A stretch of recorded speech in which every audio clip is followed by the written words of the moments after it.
Previously on Subliminal, the mysterious Grimm has saved Rory and revealed to him how he can leave. Meanwhile, Crane and company have decided to investigate spaces where reality fades.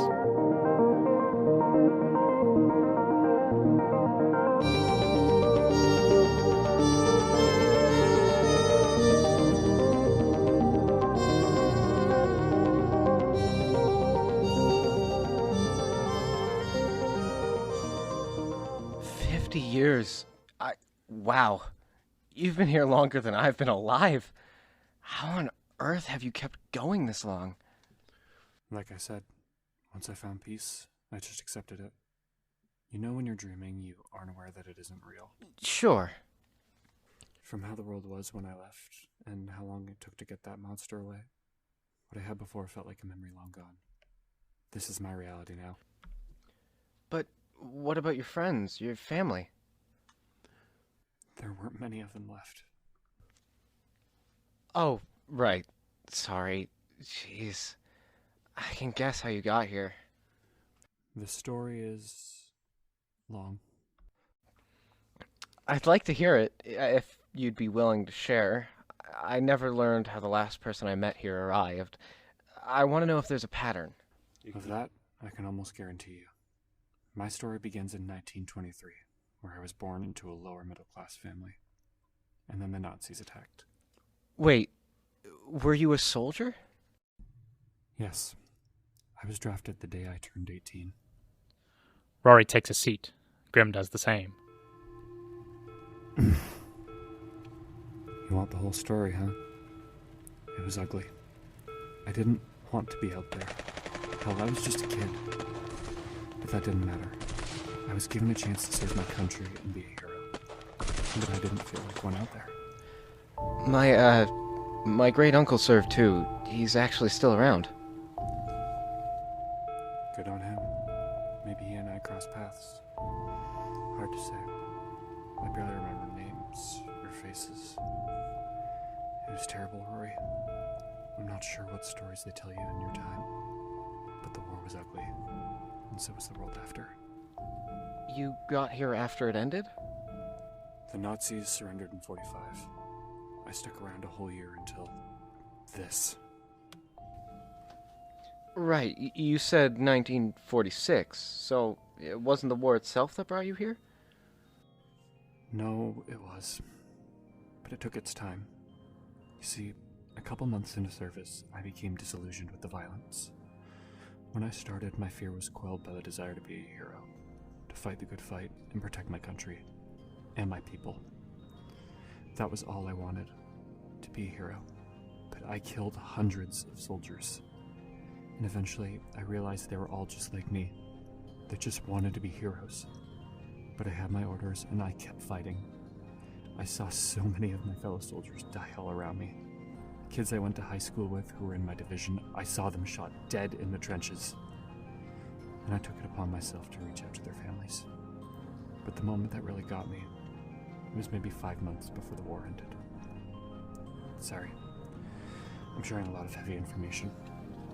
Oh God, no. Please, continue. I'm so sorry you had to endure all that. I appreciate that. Anyways, there were these imported cigarettes we'd gotten a hold of that we would gather around base to smoke every night. We only had enough to last a week or so, but the camaraderie gave us the will to keep fighting. That one day it would end and we'd be able to do it all again. A week after the last night we smoked together, we had word of an air raid. I volunteered to lead a counterstrike, and my closest companion, Reggie, opted to join. Private Reginald Langstrom. He was the only other soldier I properly bonded with. Our sergeant told him he couldn't come, but he insisted he back me up. I was torn at first. I didn't want him to risk his life, but part of me wanted him there. So I fought, and our sergeant gave us the okay. Oh no. You can tell how this story goes. It was the Germans. They intentionally made sure we'd get their transmission about the raid, knowing we'd try to stop it. We walked right into an ambush. Grimm clutches his chest. Reggie died, saving me from gunfire. He took 7 shots through his chest, and all I could do was run. Jesus, Grimm.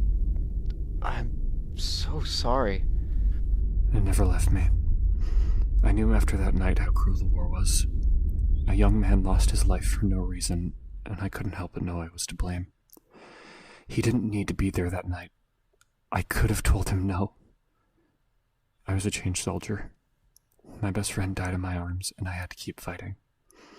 So I did. Me and the other boys fought valiantly until the final day, but I came home to a very different world. Rory listens intently. Going back to normal life after everything I'd seen, everything I'd done, it wasn't possible. There was so much loss. Grief had spread like a disease. And I carried the burden of knowing what I'd done to Reggie every waking moment. Grim, that wasn't your fault, though. Don't worry, boy. I know. A year later, I went to a pub with some old friends I hadn't seen since before the war began. That was the last night before I came here. Oh? One of the boys surprised us with some cigarettes, the exact kind I shared with the troops back in the camp. At first I was delighted. It brought back good memories from a sea of bad ones. But then I smoked it, and suddenly everything came back all at once. Everyone I'd killed, everyone I'd lost. Reggie's face appeared to me, over and over. I ran out and hid in the alley. Then I broke down. My vision became hazy. I swore I heard the gunfire again. The cigarette felt like it was burning me. Eventually, I blacked out.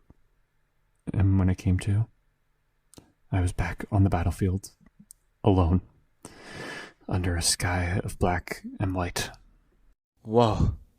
That was the night Ernest Jensen was lost. And after who knows how long, I encountered another lost soul who dubbed me Grim. I helped her get to the void, and she was one of the few souls I've helped who entered willingly. But I've met hundreds more who have died at the hands of their monsters. Yours? That's the most compelling part of everything you've said. You killed your monster. Alone?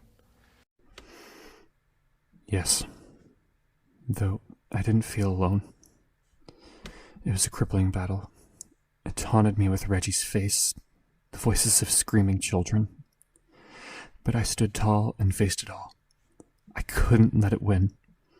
I needed to be the soldier, the hero I dreamt of becoming. And I stood triumphant, but at a cost. Grim opens his cloak and reveals 7 large holes in his chest. Oh, shit! What the... They don't hurt, but they serve as a reminder of what happened. Rory glances at his arm, still swollen since he saw Murray. Oh. Indeed. So, you killed it. Did you know you had the option to leave? I did. In fact, I nearly took it. I was halfway into the light, but I could feel something holding me back. I later learned it was because I wanted to stay and make sure others would be able to return home. I missed my chance, you see. I had barely any family left, no friends, no life waiting for me. I spent years here before I could conquer my monster. Years? It can take years? Hard to say. Again, everyone I've met has had a different perception of time. But those I've guided have been able to confront their fears and weaken the monsters. Looks like you're my newest companion. Please, if you would. It's a struggle, and I can't talk about it, but I think I know how to work my way up to confronting my past. Lead the way. I know a thing or two about how this world works. Thank you, Grim. Or can I call you Ernest? Either works. Okay. Cool. The gentlemen begin trekking through the gravel roads of the Liminal Realm, a visual that Robin Bailey dreams of. We return to Queensville, where Crane and Co. have begun their investigation to the holes of reality. All right, gang, no time to waste. I ran our hypothesis by a few other PIs in the area. Nobody else had heard of anything similar. There was one slightly similar instance of a Penelope Alistair recently, but her body was recently found in the Craden River. Our theory is that this liminal realm is accessed through thin spaces of being, where life itself feels disconnected or untethered. Rory's site of disappearance was a back hall elevator, Checks out in my books. So we need to find similar locations to what? Try and get in ourselves? Yeah, more or less. That sounds... Too risky, especially for just testing a theory, a potentially world-breaking theory. I understand the concern, but I assure you we're just investigating today. No experiments. Right, so where do we start? I formed a list of spaces comparable to our Site A, the elevator. But until we're ready to do any experiments, there are more metaphysical ways we can test our hypothesis. Oh my god, Michael! Crane? Robin and Marcy watch as Crane seemingly collapses to the floor. The two are shocked. Surprise! You thought I fainted! Yeah. What else would we think? Did you not stay up all night working on this? Well, yes, but 5 cups of coffee can do wonders for your staying conscious. And for inducing a heart attack. Yes, but I want to circle back to the consciousness aspect. Marcy, it was you who initially compared our hypothetical liminal realm to a dream. Crane spins out his chalkboard. Revisiting our diagram, Rory is somewhere in our gray line, space between everything and nothing. But I want to specifically delve into that dream idea. What if, where our minds wander, that is the liminal realm? Okay, go on. Well, if this were the case, which would stand to reason, it would mean that all dreams are linked. Every conscious being's mind projects into this realm. But furthermore, we'd theoretically be able to locate Rory that way. Like if we dreamt about him? I did. Last night, since Marcy first called me, I keep having dreams about him. Naturally, he's been on your mind quite a bit, but yes. Now, the tricky part is that it would be difficult to pinpoint the real Rory. His physical disappearance leads me to believe that his corporeal body is trapped in the realm. So, if you saw him in your dream... There'd be no way to tell if it's him or just, well, a dream. Exactly. But at the same time, dead wrong. Sorry, I shouldn't say the D word, but no. Our Rory would stick out like a sore thumb. When you dream, your brain just meshes together thoughts, feelings, memories into a nonsensical illusion that our brains instinctively fall for. We can't tell that they're not real until we wake up. Unless you become aware that it's a dream. But then you just wake up. Have you ever heard of lucid dreaming? There it is. That's where I was headed. Where? Lucid dreaming? It's essentially what Robin described, a dream in which you're aware that it's not real. After my third coffee around 3 a.m., I read up on some studies surrounding the subject. So that's where I want to take our investigation next. What? You're thinking of having us try lucid dreaming to find Rory? More or less. If you dreamt about him, your own mind would decide how he acts and what he says. But if you became aware that you're dreaming and found that he's acting and behaving of his own fruition, well, you'd be able to speak with him. At the very least, get a message through. I can do that. I think I almost did last night. Crane and Marcy seem surprised. I assumed it was a nightmare. I dreamt of Rory. I saw him in this, ruined version of town, devoid of color. He looked lost, but he wasn't alone.